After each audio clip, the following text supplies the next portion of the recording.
ఈరోజు ఈ రాష్ట్రంలో అమ్మయ్యా వచ్చేసామంట్రా. నా బతుకు ఎంగిలాకైపోయిందిరా. నా జీవితం ఆఖరికి ముచ్చోళ్ళ కంటే కనా కష్టం అయిపోయిందిరా.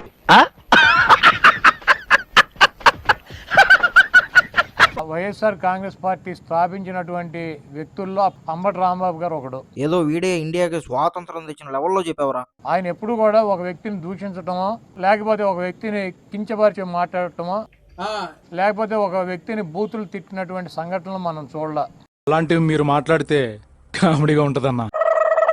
చాలా మర్యాదగా, చాలా పద్ధతిగా వారు వీరు అంటారు, గౌరవించేటువంటి భాషలోనే ఆయన మాట్లాడతారు.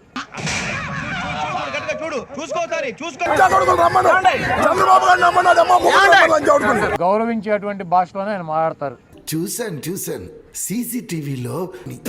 ఈ రోజు వైఎస్ఆర్ కాంగ్రెస్ పార్టీలో కానీ రాష్ట్రంలో కానీ ట్రెండింగ్ లో ఉన్నటువంటి హీరో, సూపర్ హీరో ఎవడంటే అంబటి రాంబాబు గారు. దెబ్బతిందా లేకపోతే ఎందుకలా మాట్లాడతా? వస్తే నన్ను చేస్తావు, వంశీని చేస్తావు, ద్వారంపూడిని చేస్తావు, ఎవరిని చేస్తావు చేయరా, ఒక్కడిని టచ్ చేసి చూడండి. ఆయన అరెస్ట్ చేసి జైల్లో పెట్టారు. ఇప్పుడు ఏమైంది?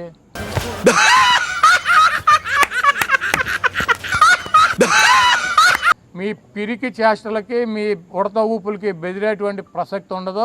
అందుకేరా నువ్వు 2 సంవత్సరాల నుంచి బయటికి రాంది. 2029లో జగన్మోహన్ రెడ్డి గారు మళ్ళీ ముఖ్యమంత్రి అవుతాడు.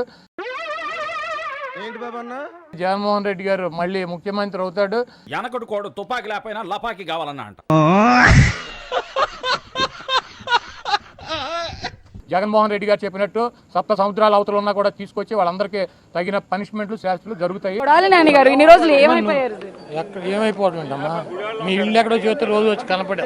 ఇది అబద్ధం. ఇప్పుడు నిజం మాట్లాడుకుందామా? దొరికితే కుమ్మేస్తారేమోనని ఇండియా వదిలిపెట్టి మలేషియా వచ్చా. కాదమ్మా, రాధాకృష్ణకి, నీకు, బిఆర్ నాయుడు గారికి మీ పేర్లు యువత మనం వచ్చి కనపడి వెళ్తారు రోజు. అందుకునేనా ఇది నాకిచ్చేళ్ళింది. ఏంటి చూస్తాం అధికారంలోకి వచ్చి ఎవరిని వదలం. ఏంటని నువ్వు చేసేది నా బొచ్చు.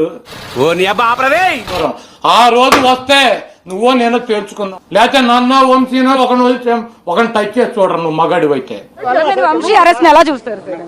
అరెస్ట్ లాగానే చూస్తున్నామ్మా. నువ్వు వస్తే నన్ను చేస్తావు, వంశీని చేస్తావు, ద్వారంపూడిని చేస్తావు, ఎవరిని చేస్తావు చేయరా, ఒక్కరిని టచ్ చేసి చూడండి. అరెస్ట్ లాగానే చూస్తున్నామ్మా. అంతకుముందు చాలా యాక్టివ్ గా ఉండేవాళ్ళు, బాగా మాట్లాడేవాళ్ళు. గవర్నమెంట్ లో ఉన్న యాక్టివ్ ఇప్పుడు ఏం చేయాలి? తూర్పేటు ఇటండి ఆడు తిరిగి దాని భయపడుతున్నారా ఇప్పుడు? దేనికి? గవర్నమెంట్ లో లేనందుకు మాట్లాడితే ఏమైనా అరెస్టులు చేస్తారేమో అని. కాదమ్మా, నీ ఉద్యోగం పీకేసిన కూడా యాక్టివ్గా ఉంటావు, మైక్ పట్టు తిరుగుతావా? మా ఉద్యోగం పీకేశారు కదా, ఇప్పుడు ఏం చేయము యాక్టివ్గా.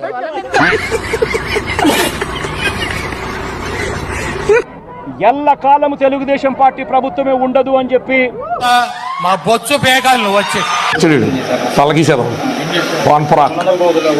పూర్తిగా కట్టడి చేస్తామని చెప్పిన మీడియాని కూడా అలౌ చేయలేని పరిస్థితి. ఇప్పుడు ఇట్లా పెట్టే సూర్యుని నేను ఆపేయగలనా? నాకు అర్థంగా పెడుతున్నా. సులభ కాంప్లెక్స్ లో చీపురు కట్లయితే చేత్తో అక్కడ క్లీన్ చేసి అదోలాగా ఉంటావు నువ్వు.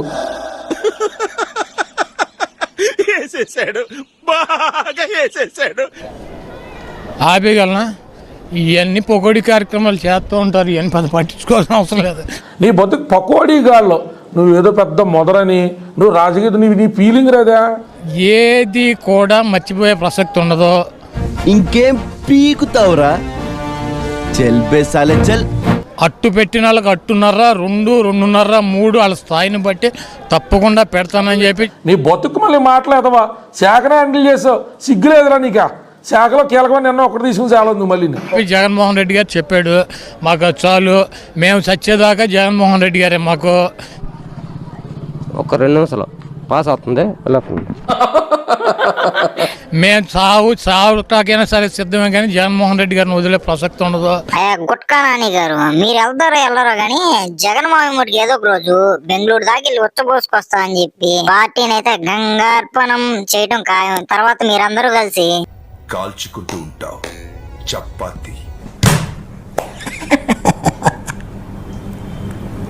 Super super. ఇప్పుడు వల్లభనేని వంశీని అరెస్ట్ చేశారు. ఏమైంది వంశీ అని చచ్చిపోయాడా? ఏమిటండి మీరు మాట్లాడేది? దరిద్రుడా, ఒక్క మాట మంచిది రాదు నోట్లోంచి. అది నూనె డ్రైనేజారా? చట్టం ఎవరికైనా ఒకటే అని చెప్పేవారు మాత్రం ఇంతకాలం లేరు. ఈసారి జగనన్న 2.0 కొంచెం వేరుగా కూడా ఉంటుంది. 2.2 అంటే జగన్ జైలుకి వెళ్తామే. జగన్ 2.2 అంటే ఇది బయట రాడు. అది జగన్ కాన్సెప్ట్. జగన్ 1.1 అంటే జగన్ దోచుకోవటం దాచుకోవటం.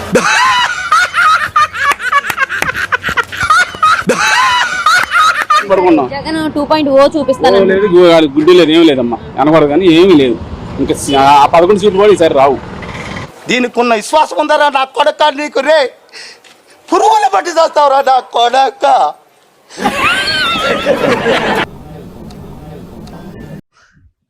ఇదేంట్రా ఇది?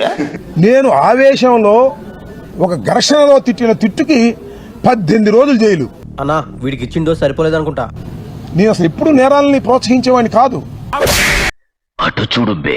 అంబటి రాంబాబు అయితే మేము అన్నాడు ప్రెస్ మీట్ పెట్టి చిరంజీవిని తిట్టి మేము ఇక్కడికి వెళ్తున్నామని చెప్పేంత వరకు ఆయన ఫోన్లు అయితే పెట్టలే. అన్ని ఫోన్లు చేశారు. చేది నమ్మ బతుకు బురదలో పంది బతుకుతుంది, నువ్వు బతుకుతున్నావు ఎందుకురా? ఎదవన్నారు ఎదవ. హింసని ప్రోత్సహించేవాడిని కాదు, చట్టబద్ధంగా ఉండాలని కోరుకునేవాడిని. నా పేరు డాక్టర్ గౌతమ్ రాంబాబు అల్లుండి. అది నా దురదృష్టం. అంబట్ రాంబాబు అంత నీచుడు, నికృష్టుడు, దరిద్రుడు, శవాల మీద పేలాలు ఏరుకునే రకాన్ని నేను నా జీవితంలో చూడలేదు.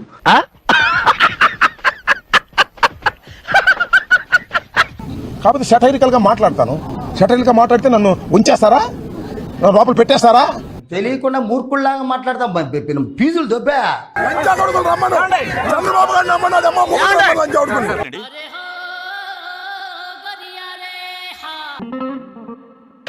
రాబోయే కాలంలో ఈ పోలీసు అధికారుల్ని వదిలిపెట్టే ప్రశ్న లేదు.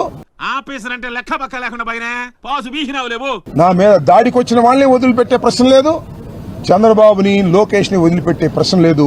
భయంతో వెనకడిగేసినప్పుడే సగం చచ్చావు, ఇంకేం పీకుతావురా? పిల్లోడికి రాష్ట్ర రాజకీయాలు ఇచ్చి ఆడిస్తున్నారు.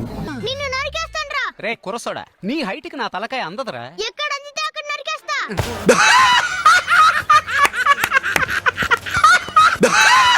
గిలక్కాయలు ఆడుకున్నట్టుగా రెడ్ బుక్ అని పెట్టి ఆడుకుంటున్నాడు లోకేష్. నువ్వు వేసే యాశాలకి చేసే పళ్ళకైనా సంబంధం ఉందేంట్రా? అసలు లేదు సార్, మా అమ్మ కూడా అదే అంటది. ఈ పవన్ కళ్యాణ్ గారు ఆయన ఎప్పుడు గుండు కొట్టించుకోలేదు కానీ తిరుపతిలో ఏం చేద్దామంటావు మరి? పాపం బంగారు లాంటి తల్లి ఆవిడ తీసుకొచ్చి గుండు కొట్టించేశాడు రాజకీయం కోసం. రాజకీయం కోసం కాదురా బోకు.